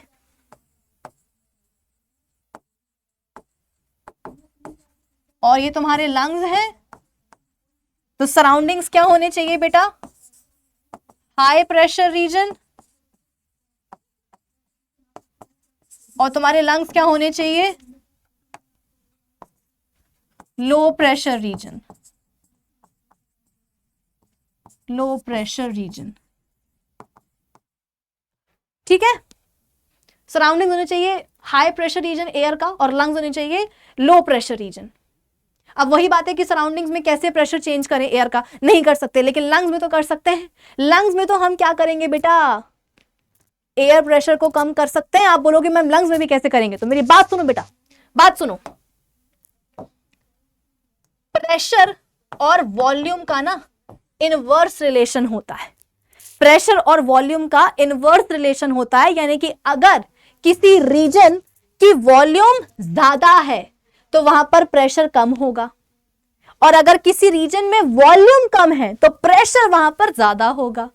तो प्रेशर और वॉल्यूम के बीच में इनवर्स रिलेशन होता है, वॉल्यूम ज्यादा प्रेशर कम, वॉल्यूम ज्यादा प्रेशर कम, वॉल्यूम कम प्रेशर ज्यादा। तो हम पता है क्या करेंगे, हम अपने लंग्स की वॉल्यूम बढ़ा लेंगे। लंग्स को बोलेंगे कि लंग्स तुम एक्सपेंड कर जाओ, तुम फैल जाओ। लंग्स फैलेंगे बेटा, एक्सपेंड करेंगे तो उनकी वॉल्यूम बढ़ जाएगी। अगर वॉल्यूम बढ़ जाएगी तो क्या होगा, लंग्स में प्रेशर, एयर प्रेशर कम हो जाएगा, और लंग्स में अगर एयर प्रेशर कम हो गया तो उसके कंपैरिजन में हमारे सराउंडिंग में एयर प्रेशर बढ़ जाएगा। तो सराउंडिंग की जो हवा होगी वो बोलेगी कि अरे अरे अरे अरे, मैं तो जहां पर हूं वहां पर मेरा प्रेशर ज्यादा है, और लंग्स के अंदर जो है इंसान के, मेरा प्रेशर कम हो गया, तो मैं तो बाहर से अंदर जाऊंगी, इंसान के लंग्स में जाऊंगी। तो सराउंडिंग में बेटा अपन प्रेशर को बढ़ा तो सकते नहीं है एयर के, लेकिन लंग्स में तो कर सकते हैं ना। कैसे करेंगे लंग्स में, लंग्स में लो एयर प्रेशर रीजन बनाना है, तो इसके लिए हम लंग्स की वॉल्यूम बढ़ा देंगे। कैसे, लंग्स को बोलेंगे कि लंग्स एक्सपेंड करो, ठीक है, लंग्स को बोलेंगे कि लंग्स तुम क्या करो, एक्सपेंड करो, फैल जाओ, ताकि तुम्हारी वॉल्यूम बढ़ जाए। जहां तुम्हारी वॉल्यूम बढ़ेगी तुम्हारे अंदर क्या होगा, एयर प्रेशर कम हो जाएगा, और कम प्रेशर वाले रीजन में हवा आ जाएगी बाहर से। तो यहां पर हम क्या करेंगे, यहां पर हम लंग्स को बोलेंगे कि एक्सपेंड करो, लंग्स को बोलेंगे कि अपनी वॉल्यूम बढ़ाओ। कैसे बढ़ाओ, कैसे बढ़ाओ, तो बोलेंगे कि भैया तुम एक्सपेंड कर जाओ ताकि तुम्हारी वॉल्यूम बढ़ जाए। अब एक दिक्कत है, क्या दिक्कत है, तुमको मैंने अभी अभी बताया था, अभी अभी बताया था कि लंग्स के आसपास क्या होते हैं, लंग्स भैया रिब केज के अंदर होती है। लंग्स कहां होती, दोनों लंग्स कहां होते हैं, रिब केज के अंदर होते हैं। तो अगर रिब केज ही नहीं फैला तो लंग्स कैसे फैलेंगे बेटा, दिमाग लगाने वाली बात है। देखो मान लो ये बलून है, और बलून के आजू बाजू मैंने क्या करा है, एक पेपर रैप करके रखा हुआ है। बलून है और उसके अराउंड क्या है, एक पॉलिथिन है। अब मैं चाहती हूं कि बलून फूले, तो बलून बोलेगा कि भाई मैं कैसे फूलूं, मेरे अराउंड क्या है, ये पॉलिथिन है। अगर पॉलिथिन मुझसे दूर जाएगी तो जगह बन जाएगी, और फिर जो जगह बनेगी उसमें मैं क्या करूंगा, मैं फूल जाऊंगा। यहां पर भी तो वही केस है बेटा, जब में दोनों लंग्स हैं, हम चाहते हैं कि ये एक्सपेंड करें ताकि इनकी वॉल्यूम बढ़े, लेकिन दिक्कत है, क्या दिक्कत है, लंग्स के आसपास क्या है, रिब केज है। तो हम रिब केज को बोलेंगे कि भैया तुम भी क्या करो, तुम भी जो है फैलो, रिब केज तुम भी क्या करो, फैलो, ताकि जो तुम्हारा डिस्टेंस है लंग्स से वो थोड़ा बढ़े। जब गैप बढ़ेगा रिब केज और लंग्स के बीच में, तो लंग्स क्या कर पाएंगे, एक्सपेंड कर पाएंगे। जब वो एक्सपेंड करेंगे बेटा, तो वॉल्यूम क्या होगी, अंदर बढ़ेगी, और प्रेशर क्या होगा वहां पर, एयर का कम होगा, तब जाकर के हवा जो है बाहर से अंदर आ पाएगी। तो इसके लिए क्या जरूरी है, लंग्स को एक्सपेंड करवाने के लिए जरूरी है क्या, रिब केज का यूएफओ मूवमेंट। यूएफओ मूवमेंट, आप बोलोगे कि मैम यूएफओ तो उड़न तश्तरी होती है, अनआइडेंटिफाइड फ्लाइंग ऑब्जेक्ट। मैम उड़न तश्तरी, अरे नहीं, रिब केज क्या उड़ेगी ऐसे उड़न तश्तरी के समान, नहीं, यूएफओ के समान नहीं उड़ेगी। रिब केज को हम बोलते हैं कि भैया तुम अपना यूएफओ मूवमेंट करो। यूएफओ शॉर्ट में बोलते नहीं है, वो मैं तुम्हें एक्सप्लेन करने के लिए बताती हूं।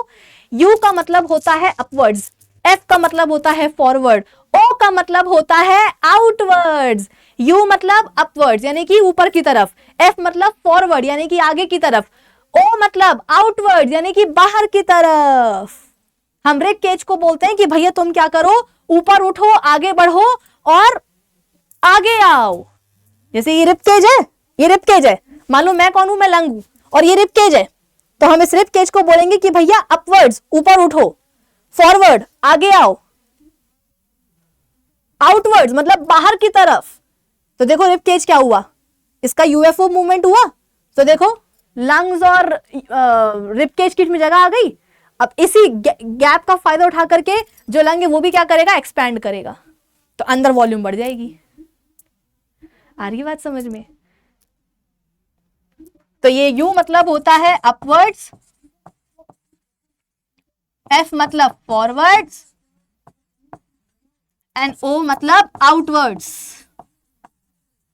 ठीक है, तो बेसिकली हमें क्या करना होता है बेटा, हमें ना अपनी थोरैसिक कैविटी, भाई अपनी थोरैसिक, मैंने क्या समझाया, अपने लंग्स कहां होते हैं, थोरैसिक कैविटी में होते हैं। तो हमें क्या करना होता है, थोरैसिक कैविटी में वॉल्यूम बढ़ानी होती है, थोरैसिक कैविटी की वॉल्यूम बढ़ानी होती है। तो इसीलिए रिब्स को बोलेंगे, रिब केज को बोलेंगे यूएफओ मूवमेंट करो। ठीक है, अच्छा एक और चीज, नीचे क्या होता है, डायफ्राग्म भी तो होता है। ये डायफ्राग्म है और उसके ऊपर, ये डायफ्राग्म है मान लो, और इसके ऊपर दोनों लंग्स ऐसे रखे होते हैं। तो ये जो डायफ्राग्म है बेटा, इसको भी क्या करेंगे अपन, धक्का मार के नीचे भेजेंगे, क्योंकि हमें क्या करना है, हमें जितनी ज्यादा स्पेस हम क्रिएट कर सकते हैं लंग्स को एक्सपेंड कराने के लिए अपनी थोरैसिक कैविटी में, हमें उतनी स्पेस क्रिएट करनी है। तो इसके लिए हमने क्या करा, रिब केज को बोला भैया बाहर जाओ, ऊपर उठो, आगे बढ़ो, है ना, यूएफओ मूवमेंट करो, और यहां पर जो डायफ्राग्म है उसको भी क्या करा है, प्रेशर दे करके नीचे भेज दिया है। डायफ्राग्म बेटा ऐसे डोम शेप का होता है, तो इसको ऐसे धक्का मार करके नीचे भेजते हैं ताकि ये वाली जगह भी क्या हो जाए, बढ़ जाए। तो यहां पर मैं ये भी लिख देती हूं कि डायफ्राग्म कहां जाएगा, कि डायफ्राग्म कहां जाएगा, नीचे जाएगा, डाउनवर्ड्स जाएगा, कॉन्ट्रैक्ट होकर के वो कहां जाएगा, डायफ्राग्म कॉन्ट्रैक्ट करेगा और कॉन्ट्रैक्ट होकर के जाएगा वो नीचे की तरफ, डाउनवर्ड्स। आ रही बात समझ में? तो क्या हुआ, डायफ्राग्म ऐसा था, कॉन्ट्रैक्ट करके वो नीचे चला गया, रिब केज का यूएफओ मूवमेंट हो गया, ऊपर, अपवर्ड्स, आउटवर्ड्स, फॉरवर्ड। तो थोरैसिक कैविटी की वॉल्यूम बढ़ गई, थोरैसिक कैविटी की वॉल्यूम बढ़ गई तो लंग्स को भी जगह मिल गई। भाई थोरैसिक कैविटी की वॉल्यूम बढ़ गई तो लंग्स को भी जगह मिल गई। लंग्स क्या कर जाएंगे, एक्सपेंड कर जाएंगे। लंग्स एक्सपेंड करेंगे तो वॉल्यूम बढ़ जाएगी, वॉल्यूम बढ़ जाएगी तो अंदर क्या होगा, एयर प्रेशर कम हो जाएगा, और जहां एयर प्रेशर कम हुआ बाहर हवा में मतलब सराउंडिंग्स में जो एयर है वो बोलेगी कि भैया यहाँ पर तो मेरा प्रेशर क्या है, ज्यादा है, लंग्स में मेरा प्रेशर क्या है, लो है, तो मैं हाई प्रेशर से कहाँ जाऊंगी, मैं जाऊंगी लो प्रेशर में। तो हवा कहाँ आ जाएगी बेटा, एयर आ जाएगी सराउंडिंग से हमारे लंग्स के अंदर। That is inspiration. ठीक है, इसी को अपन बोलते हैं इंस्पायरेशन। इंस्पायरेशन का मतलब क्या है, इनहेलेशन का मतलब क्या है कि सराउंडिंग से एयर को हम अपने लंग्स के अंदर लेकर के आते हैं। कैसे, तो एयर अपने हाई प्रेशर रीजन से लो प्रेशर रीजन की तरफ आती है। यानी कि अगर हम कुछ ऐसा कर दें कि सराउंडिंग्स में एयर प्रेशर का मतलब सराउंडिंग्स में अगर हम एयर का हाई प्रेशर रीजन बना दें और अपने लंग्स में एयर का लो प्रेशर रीजन बना दें, तो बाहर से हवा जो है लंग्स में आ जाती है। अब बाहर तो कुछ कर नहीं सकते हैं सराउंडिंग्स में, जो कर सकते हैं लंग्स में कर सकते हैं। क्या कर सकते हैं बेटा, तो हम जो है अपनी थोरैसिक कैविटी की वॉल्यूम को बढ़ाते हैं। थोरैसिक कैविटी की जो वॉल्यूम है उसको बढ़ाते हैं, क्योंकि प्रेशर और वॉल्यूम के बीच में इनवर्स रिलेशन होता है कि वॉल्यूम ज्यादा प्रेशर कम, वॉल्यूम कम प्रेशर ज्यादा। तो हमें क्या करना होता है, थोरैसिक कैविटी की वॉल्यूम को बढ़ाना होता है, वॉल्यूम को बढ़ाना होता है। कैसे बढ़ाते हैं थोरैसिक कैविटी की वॉल्यूम को, अपने रिब केज का यूएफओ मूवमेंट करवाते हैं, upwards forwards and outwards movement. जो डायफ्राग्म है वो कॉन्ट्रैक्ट होकर के नीचे चला जाता है ना, रिब केज ऐसे बाहर आ गया, मतलब बाहर मतलब ऊपर की तरफ उठ गया थोड़ा सा, जो डायफ्राग्म है वो नीचे चला गया कॉन्ट्रैक्ट होकर के, तो थोरैसिक कैविटी की वॉल्यूम बढ़ गई। थोरैसिक कैविटी की वॉल्यूम बढ़ गई तो लंग्स को जगह मिल गई एक्सपेंड होने के लिए, लंग्स एक्सपेंड कर जाएंगे, तो लंग्स फैल जाएंगे ना, तो वॉल्यूम क्या होगी, अंदर बढ़ जाएगी लंग्स में।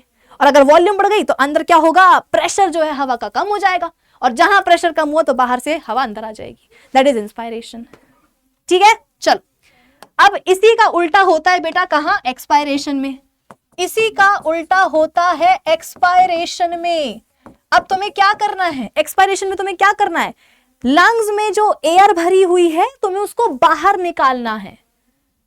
तो वही वाली बात है कि क्यों जाएगी लंग्स तुम्हारे, सॉरी लंग्स नहीं क्यों जाएगी एयर तुम्हारे लंग्स से सराउंडिंग्स में बाहर क्यों जाएगी, वही प्रेशर डिफरेंस। कि अगर प्रेशर डिफरेंस बना दिया तुमने तो हवा का जो है मूवमेंट हो जाएगा। हवा का मूवमेंट हमेशा कहां से कहां होता है बेटा, high pressure region to low pressure region. अब हमें क्या करना है, लंग्स से एयर को बाहर निकालना है, सराउंडिंग्स में भेजना है। तो लंग्स में क्या करना पड़ेगा, हाई एयर प्रेशर रीजन बनाना पड़ेगा, और सराउंडिंग्स में लो एयर प्रेशर रीजन बनाना पड़ेगा। लेकिन बात तो वही है कि हम सराउंडिंग्स में तो एयर प्रेशर को कम कर नहीं सकते हैं, जो कर सकते हैं लंग्स में ही कर सकते हैं। तो हम कुछ ऐसा करेंगे बेटा कि हमारे लंग्स में एयर का हाई प्रेशर रीजन बन जाए। ठीक है, तो एक्सपायरेशन में क्या होगा, लंग्स से हवा को जाना होगा सराउंडिंग्स में। तो लंग्स में क्या होना चाहिए, लंग्स में होना चाहिए एयर का हाई प्रेशर रीजन,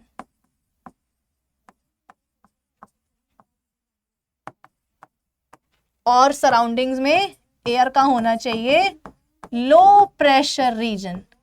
ये कैसे क्रिएट करेंगे, तो वही प्रेशर और वॉल्यूम का जो रिलेशन है हम वो यहां पर अप्लाई करेंगे कि भाई लंग्स में क्या होना चाहिए, एयर का हाई प्रेशर रीजन होना चाहिए, यानी कि लंग्स में प्रेशर ज्यादा होना चाहिए।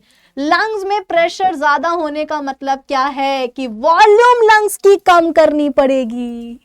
बेटा लंग्स की वॉल्यूम को बढ़ाने के लिए हमने क्या करा था, लंग्स को बोला था कि एक्सपेंड करो। भाई ये तो तुम खुद भी फील कर सकते हो ना, अपने जब तुम इनहेल करते हो, जब तुम सांस लेते हो अंदर, तो अपने चेस्ट पे हाथ रखो।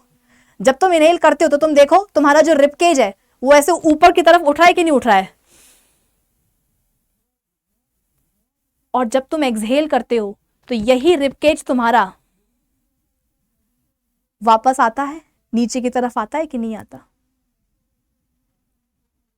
तो लंग्स में वॉल्यूम को बढ़ाने के लिए हमने क्या करा था, उनसे कहा था कि भाई एक्सपेंड करो। अब हमें क्या करना है, लंग्स में हमें एयर का हाई प्रेशर रीजन बनाना है, यानी कि लंग्स में हमें क्या करना है, एयर का हाई प्रेशर रीजन बनाना है।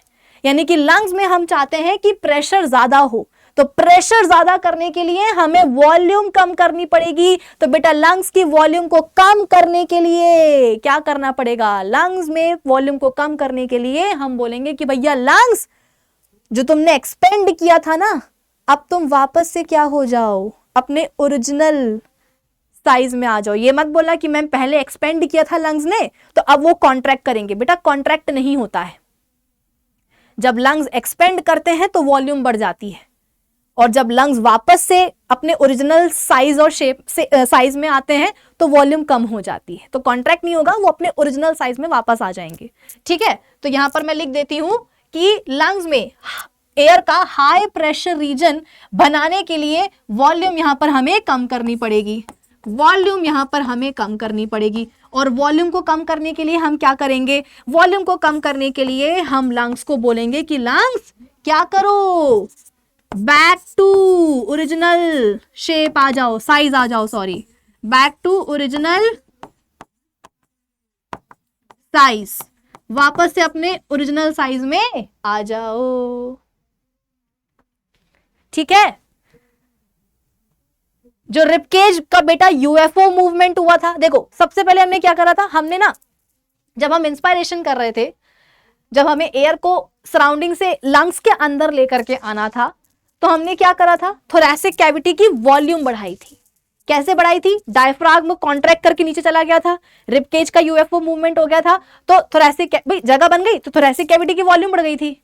वॉल्यूम बढ़ी तो लंग्स भी एक्सपेंड कर गए, लंग्स की भी वॉल्यूम बढ़ गई, अंदर क्या हो गया, प्रेशर कम हो गया। अब जो भी होगा बेटा इसका उल्टा कर दो, है जो भी होगा इसका उल्टा कर दो। अब हम क्या करेंगे, एक मिनट इसको मैं हटाती हूं और इसकी जगह में लिखती हूं कि हमें क्या करना है, अब वॉल्यूम कम करवानी है लंग्स में। तो इसके लिए सबसे पहले हम क्या करेंगे, थोरैसिक कैविटी की वॉल्यूम कम करवाएंगे। ठीक है, थोरैसिक कैविटी की वॉल्यूम, थोरैसिक कैविटी की वॉल्यूम कम करवाएंगे। थोरैसिक कैविटी की वॉल्यूम कम कैसे होगी? डायफ्राग्म को बोलेंगे कि भैया रिलैक्स होकर के तुम अपने ओरिजिनल शेप में आ जाओ। डायफ्राग्म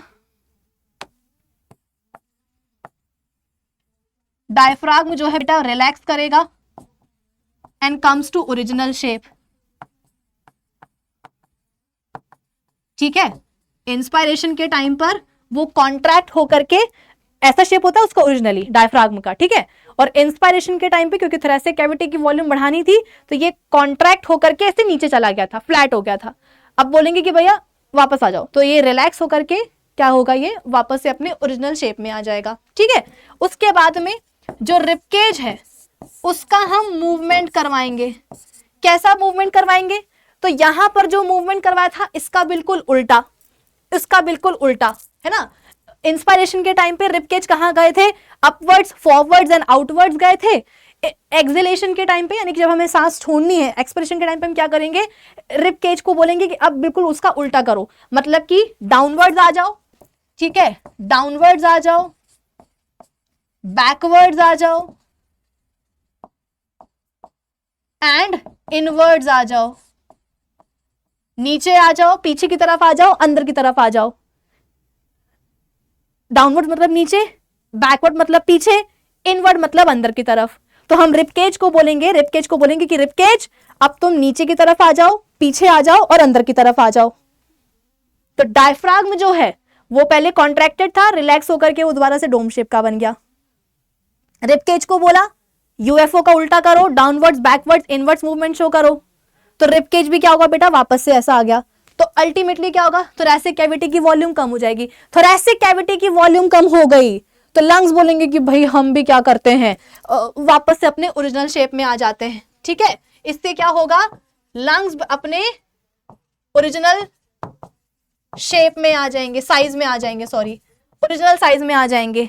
और जहां लंग्स अपने ओरिजिनल साइज में आए बेटा वॉल्यूम क्या होगी, लंग्स में कम हो जाएगी और प्रेशर बढ़ जाएगा। और जहां प्रेशर बढ़ा एयर बोलेगी लंग्स के अंदर की कि यार यहां पर तो मेरा प्रेशर ज्यादा है, बाहर मेरा प्रेशर क्या है, कम है, तो मैं अपने हाई प्रेशर से लो प्रेशर की तरफ फ्लो चली मैं।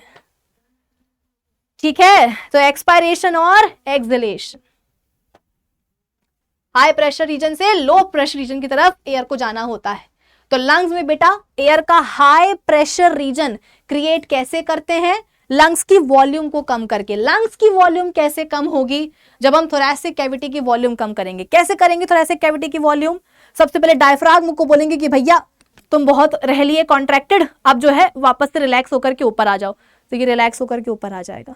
रिब केज जो यूएफओ मूवमेंट कर रहा था, अब उसको बोलेंगे कि भैया डाउनवर्ड्स, बैकवर्ड्स, इनवर्ड्स आ जाओ, तो थोरैसिक कैविटी की वॉल्यूम कम हो गई। थोरैसिक कैविटी की वॉल्यूम कम हुई तो लंग्स ने बोला कि हम कहां से एक्सपेंड करेंगे, माफ करो, वो दोबारा से अपने ओरिजिनल साइज में आ जाएंगे, तो वॉल्यूम कम हो जाएगी, प्रेशर बढ़ जाएगा और हवा बाहर। ठीक है। इंस्पिरेशन के टाइम पे क्या होता है? थोरैसिक कैविटी की वॉल्यूम बढ़ानी होती है। कैसे बढ़ाते हैं? डायफ्राग्म को बोलते हैं कि चल नीचे जा, कॉन्ट्रैक्ट होकर के। रिब केज को बोलते हैं कि करो यूएफओ मूवमेंट। तो इन दोनों से क्या होता है? थोरैसिक कैविटी की वॉल्यूम बढ़ जाती है। थोरैसिक कैविटी की वॉल्यूम बढ़ गई तो लंग्स बनेंगे क्या? जगह हो गई, अब हम एक्सपेंड करेंगे। जहां वो एक्सपेंड करते हैं वॉल्यूम बढ़ जाती है, प्रेशर कम हो जाता है, तो हवा जो है बाहर से अंदर आ जाती है। इंस्पायरेशन। ठीक है बेटा। तो यहां पर आपका जो ब्रीदिंग का मैकेनिज्म है ये होता है फिनिश।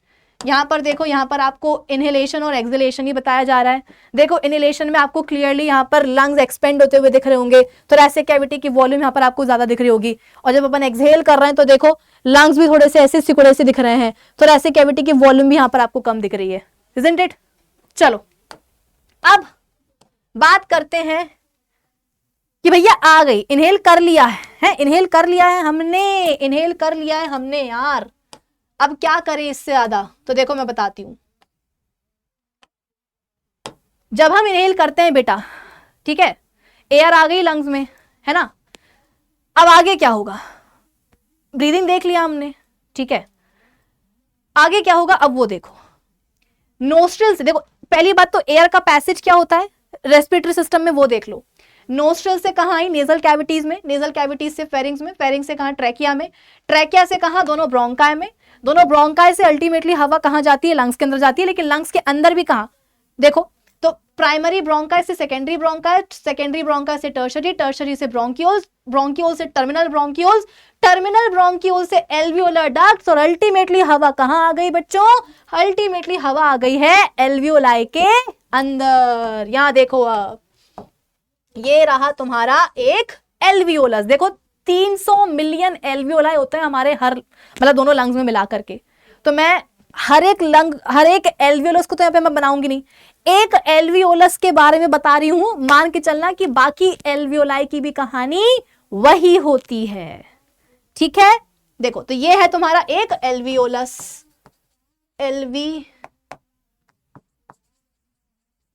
ठीक है। अच्छा, ये जो एल्वियोलाई होते हैं बेटा, पता है इनकी खास बात क्या होती है? इनकी खास बात ये होती है कि इनके पास एक बढ़िया सा नेटवर्क होता है ब्लड कैपिलरीज का। अब आप बोलोगे कि मैम ब्लड कैपिलरीज क्या होती है? आर्टरी सुना है, वेन सुना है, ब्लड वेसल्स सुना है, ये ब्लड कैपिलरीज क्या है बेटा? जो बहुत ही छोटी छोटी और पतली पतली ब्लड वेसल्स होती हैं उनको अपन ब्लड कैपिलरीज बोलते हैं। ठीक है। तो इन एल्वियोलाई की खास बात क्या होती है? पहली बात तो ये कि इनकी जो खुद की दीवार होती है वो बहुत पतली होती है, एल्वियोलाई की वॉल बहुत पतली होती है। दूसरा कि ये जो एल्वियोलाई है इनके पास एक बढ़िया सा नेटवर्क होता है ब्लड कैपिलरीज के साथ। ठीक है। यहां पर देखो आपको दिख रहा होगा ना, ये सारे एल्वियोलाई हैं और ये देखो ये क्या है? ब्लड कैपिलरीज का नेटवर्क है। तो इससे जो है बहुत ही फायदा होता है। क्या फायदा होता है? देखो अभी मैं तुमको बताती हूँ। यहां देखो तो इस तरीके से ये क्या है? तुम्हारा एक एल्वियोलस है, इसकी दीवार देखो बहुत पतली है, और ये आ गई तुम्हारी ब्लड कैपिलरी। ठीक है, ये आ गई तुम्हारी ब्लड कैपिलरी। जाहिर सी बात है बेटा, ब्लड कैपिलरी में क्या होगा? ब्लड कैपिलरी में ब्लड ही होगा। तो ये देखो ये है ब्लड,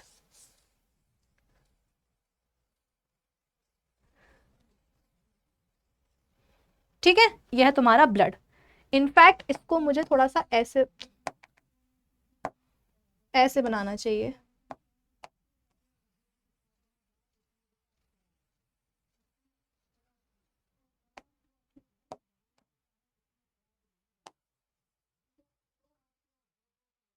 अब आप बोलोगे कि मैम आप ये दो कलर के क्या बनाए हैं? अभी मैं तुमको एक्सप्लेन करती हूँ, बस अभी के लिए इतना समझ लो।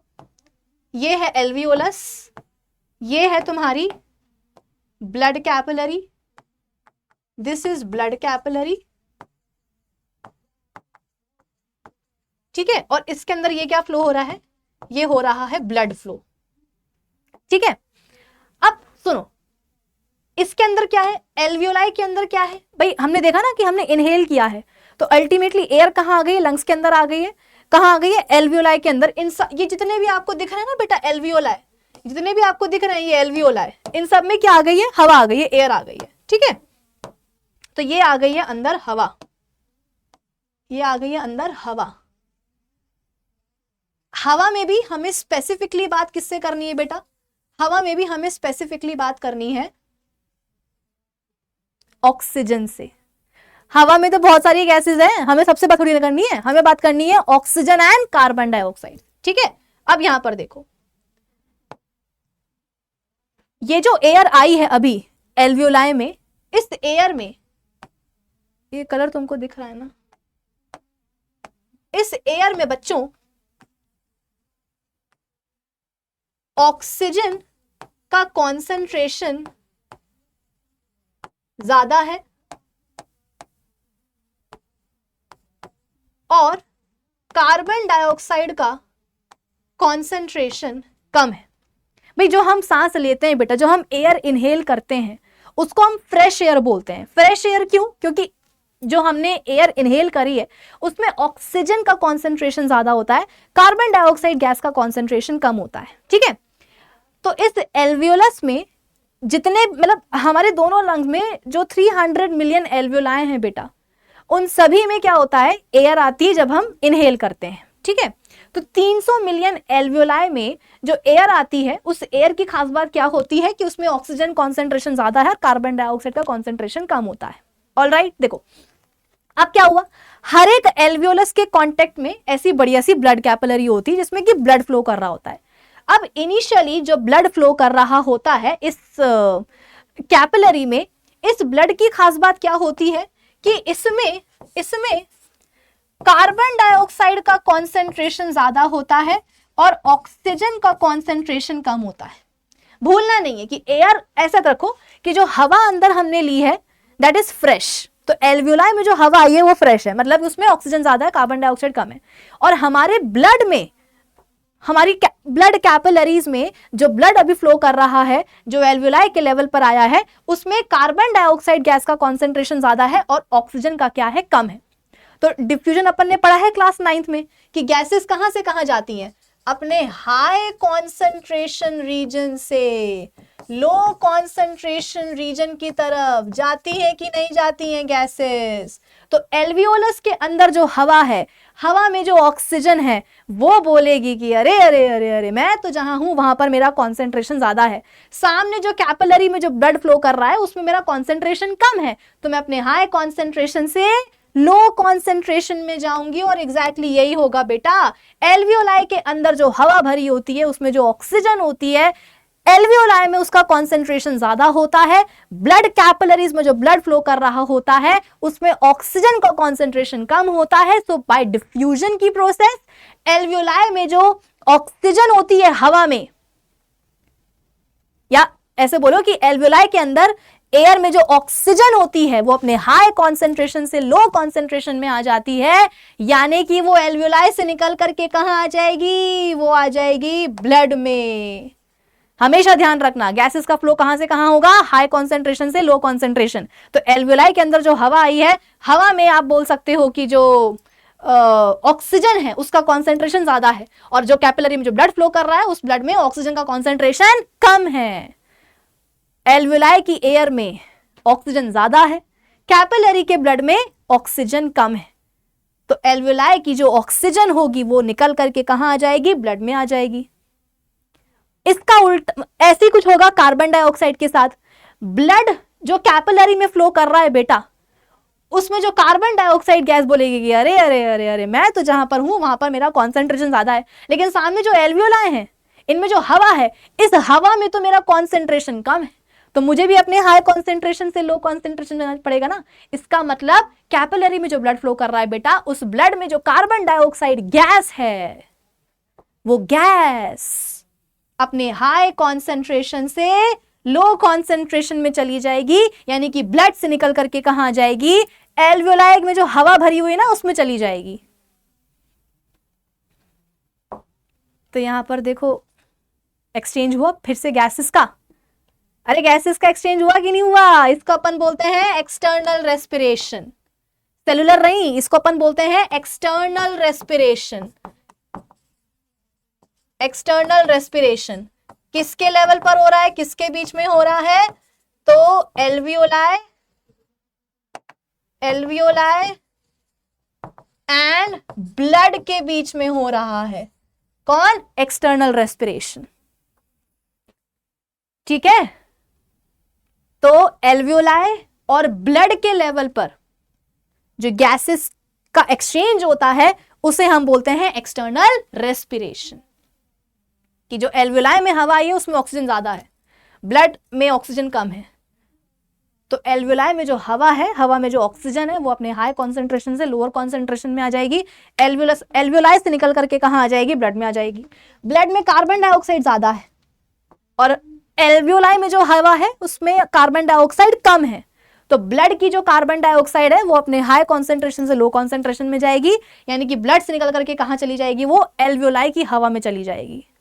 तो ये जो ब्लड और एल्वियोलाई के बीच में गैसेस का एक्सचेंज हुआ है इसको अपन बोलते हैं एक्सटर्नल रेस्पिरेशन। और अब देखो, अब जो ब्लड कैपिलरी में फ्लो करेगा बेटा, इसे अपन बोलेंगे ऑक्सीजनेटेड ब्लड। ये कहलाया जाएगा ऑक्सीजनेटेड ब्लड। क्यों? क्योंकि अब इसमें ऑक्सीजन ज्यादा आ गई है ना। देखो पहले जो ब्लड था बेटा ये था डीऑक्सीजनेटेड, इसीलिए यहां पर देखो दो अलग अलग कलर का मैंने इस्तेमाल किया था ब्लड को बनाने के लिए। था तो ये पूरा ब्लड ही, लेकिन इनिशियली जो ब्लड था वो था डीऑक्सीजनेटेड। कार्बन डाइऑक्साइड ज्यादा थी, ऑक्सीजन कम थी। लेकिन एल्वियोलाई के लेवल पर क्या हुआ? एक्सटर्नल रेस्पिरेशन हो गया, ऑक्सीजन आ गई ब्लड में एल्वियोलाई से निकल करके, और ब्लड की कार्बन डाइऑक्साइड चली गई कहां? एल्वियोलाई में, हवा में। तो ये हो गया क्या? Oxygenated blood. अब ये ऑक्सीजनेटेड ब्लड कहां जाएगा बेटा? हार्ट में जाएगा। हार्ट क्या करेगा? हार्ट इसको पूरी बॉडी में फैला देगा। ठीक है, हार्ट इसको पूरी बॉडी में फैला देगा। अब मान लो कि आपके पास ये क्या है? ये है आपकी ब्लड कैपिलरी। ठीक है, ये है आपकी ब्लड कैपिलरी और ये है आपके बॉडी के सेल्स। ये है आपके बॉडी के सेल्स। ठीक है बेटा,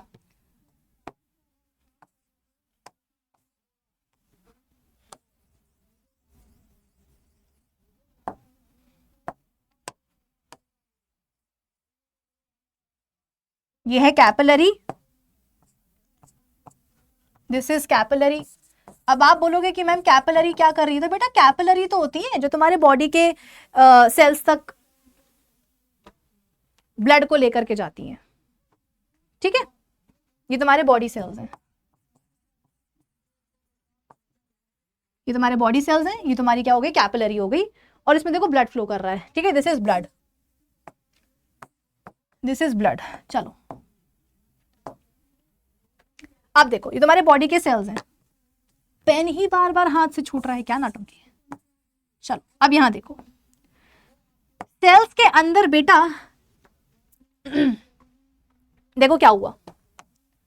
एक्सटर्नल रेस्पिरेशन हो गया, ऑक्सीजनेटेड ब्लड हो गया। ये कहां जाएगा? हार्ट में जाएगा।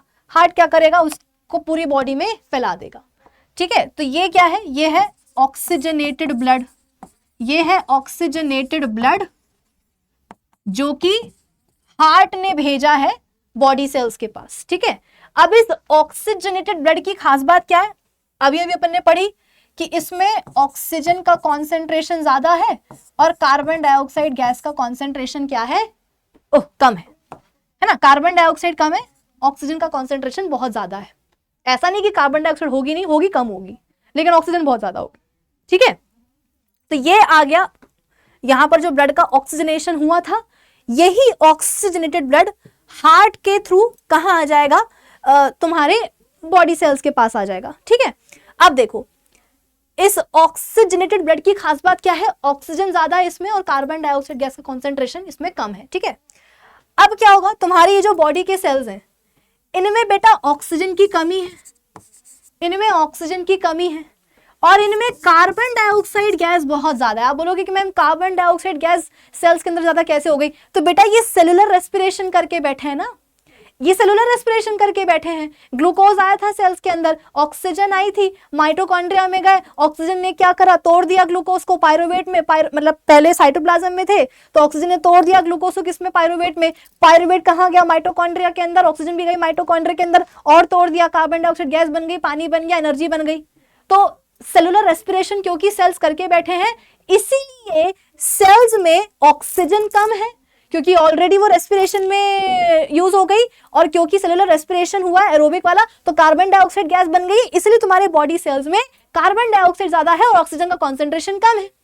अब यहां पर जो ब्लड आया उसमें जो ऑक्सीजन है वो बोलेगी कि अरे अरे अरे अरे यहां पर तो जहां पर मैं हूं वहां पर देखो मेरा कॉन्सेंट्रेशन ज्यादा है और सेल्स के अंदर मेरा कॉन्सेंट्रेशन कम है, तो मैं अपने हाई कॉन्सेंट्रेशन से लो कॉन्सेंट्रेशन में जाऊंगी। इसका मतलब क्या बेटा कि ब्लड में ऑक्सीजनेटेड ब्लड जो कि तुम्हारी ब्लड कैपिलरीज में फ्लो कर रहा था, उसमें जो ऑक्सीजन होगी वो बोलेगी कि भाई साहब मैं अपने हाई कॉन्सेंट्रेशन से लो कॉन्सेंट्रेशन में जाऊंगी, यानी कि मैं ब्लड से कहां जाऊंगी, बॉडी सेल्स के अंदर जाऊंगी, क्योंकि वहां पर मेरा कॉन्सेंट्रेशन कम है।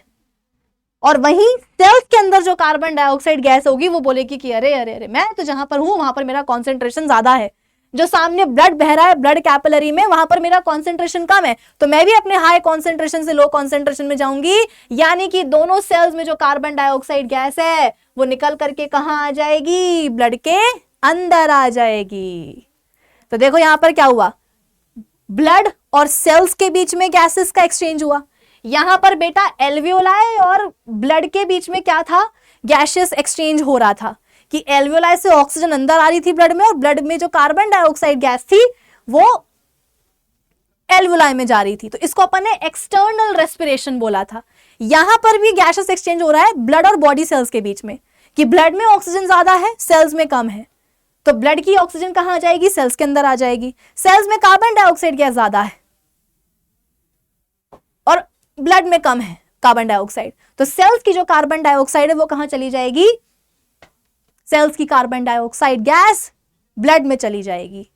तो अब तुम्हारा जो ब्लड है बेटा वो क्या हो जाएगा, डीऑक्सीजनेटेड हो जाएगा, डीऑक्सीजनेटेड, यानी कि अब इसमें ऑक्सीजन कम है कार्बन डाइऑक्साइड ज्यादा है। क्यों, तुम्हारे बॉडी सेल्स ने ऑक्सीजन ले ली और कार्बन डाइऑक्साइड दे दी, तो अब ये क्या बन गया है, डीऑक्सीजनेटेड ब्लड, और इसे अपन बोलते हैं क्या, इंटरनल रेस्पिरेशन। इसे अपन बोलते हैं इंटरनल रेस्पिरेशन, जो कि किसके बीच में होता है, ब्लड एंड बॉडी सेल्स के बीच में होता है, ब्लड एंड बॉडी के सेल्स के बीच में जो हो रहा है उसे अपन बोलते हैं इंटरनल रेस्पिरेशन। ठीक है, तो ये है आपका इंटरनल रेस्पिरेशन का पूरा तरीका। अब आप बोलोगे कि मैम गड़बड़ हो गई, यहां पर तो क्या हो गया, ब्लड जो है वो डीऑक्सीजनेटेड हो गया, तो कोई दिक्कत की बात नहीं है ना, यही डीऑक्सीजनेटेड ब्लड एक बार फिर से कहां जाएगा, एल्वियोलाई के लेवल पर जाएगा। भाई सांस तो हम लगातार ले ही रहे हैं ना, तो इनहेल तो हम कर ही रहे हैं, एक्सहेल तो हम कर ही रहे हैं। यहां पर जो एक्सटर्नल रेस्पिरेशन के बाद एल्वियोलाई की हवा में कार्बन डाइऑक्साइड गैस का कॉन्सेंट्रेशन ज्यादा हो गया था, तो उसी हवा को फिर हमने क्या करा था, एक्सपायरेशन से एक्सहेल आउट कर दिया था, है ना, एक्सपायरेशन करके हमने क्या करा था, बाहर निकाल दिया था। फिर इसके बाद में हमने क्या करा, इंस्पायरेशन किया, हमने फ्रेश एयर को इनहेल किया, यानी कि फिर से क्या हुआ है, फिर से एल्वियोलाई में जो हवा आई है उसमें ऑक्सीजन ज्यादा है, कार्बन डाइऑक्साइड का कॉन्सेंट्रेशन कम है। फिर से क्या हुआ, बॉडी सेल से निकल करके डीऑक्सीजनेटेड ब्लड आ गया। अब इस ब्लड में वही ऑक्सीजन कम है, कार्बन डाइऑक्साइड ज्यादा है, तो फिर से क्या होगा, गैसेस का एक्सचेंज होगा along the concentration gradient, gases अपने हाई कॉन्सेंट्रेशन से लो कॉन्सेंट्रेशन में जाएंगी, यानी कि एक्सटर्नल रेस्पिरेशन होगा और फिर से आपका ब्लड क्या हो जाएगा, ऑक्सीजनेटेड, ये जाएगा हार्ट के पास, हार्ट भेजेगा इसको बॉडी सेल्स में, बॉडी सेल्स के लेवल पर फिर से क्या होगा, इंटरनल रेस्पिरेशन होगा, गैसेस का एक्सचेंज होगा, सेल्स के अंदर आ जाएगी ऑक्सीजन, बाहर चली जाएगी ब्लड में क्या, कार्बन डाइऑक्साइड, यानी कि आपका ब्लड फिर से हो जाएगा क्या, ऑक्सीजनेटेड। तो ये साइकिल चलती जाएगी।